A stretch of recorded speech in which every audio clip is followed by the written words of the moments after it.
Welcome to the lecture series of VLSI Design. Myself Dr. Sandeep Garg, Associate Professor, Electronics and Communication, Oriental College of Technology, Bhopal. Today I am going to cover various aspects of VLSI design. Now VLSI is very large scale integration. It is a process of creating an integrated circuit by combining thousands of transistors or components onto a single chip. This will enhance the speed, reduce the power consumption and increase the noise margin of the circuit due to large number of transistors on a single chip. Now electronic circuit might consist of a CPU, ROM, RAM and other glue logic so that all of these functions can be combined onto a single chip so as to reduce the area and power consumption on a single VLSI chip.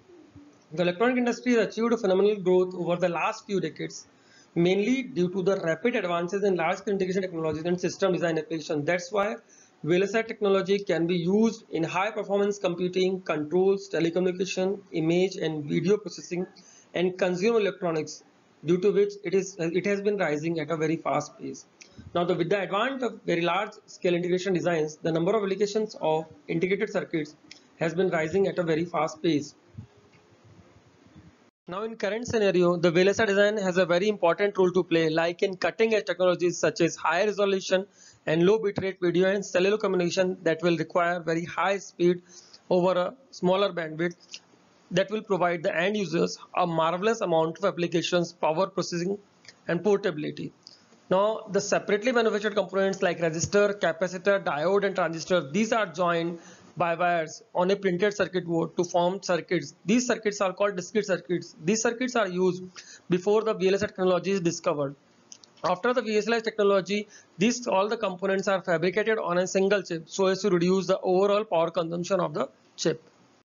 The discrete circuits that consist of discrete components like resistors, inductors, capacitors, diodes that have following disadvantages.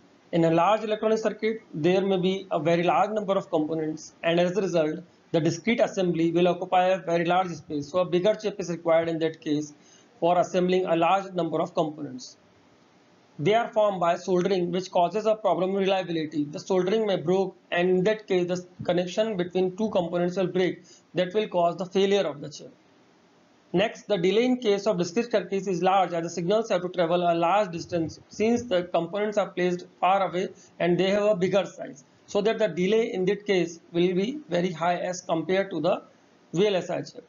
The power consumption is high due to large size of transistors and other electronic components due to very large size of the components. Now, in order to overcome the problems that we are facing in case of discrete circuits, the integrated circuits were developed. In case of integrated circuit, the various components are an integral part of a small semiconductor chip. Means different components are placed using the placement and routing algorithm so as to reduce the overall area and the power consumption of the chip. And the individual components cannot be removed for repair and replacement because here the different components are fabricated using the chip level design. So that if any of the components get failed, in that case we have to replace the whole chip. Like in case of LCD that we use in our homes, if any of the components in the chip get failed or in the LCD any component get failed, then we have to replace the whole chip of the LCD. There is no other option to replace or remove a component from the chip. Now it will combine both active elements like diodes and transistors with passive components like resistors and capacitors in a monolithic structure. So the complete unit in a monolithic circuit.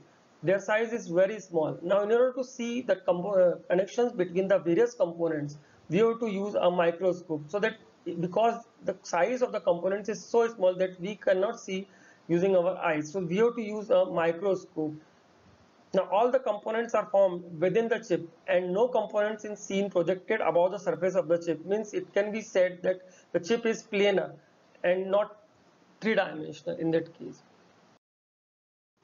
Here the figure shows the VLSI circuit design flow and the various steps for designing a chip. First step is the design specifications. Means we are giving the specification of the design like number of inputs, number of outputs, and what are the various building blocks of the designs, what function will they perform. Next is the schematic capture. Means we will design the schematic of that design on the software and simulate that design. After simulating, we will create the symbol of that design and again simulate that symbol. If the output is according to the specification, then we go for the next step, and if the output is not according to the specification, then we repeat from the schematic capture. After simulation of the design, we go for layout. Layout means designing the chip in the form of layers. After designing the layout, we will check the rules according to the design.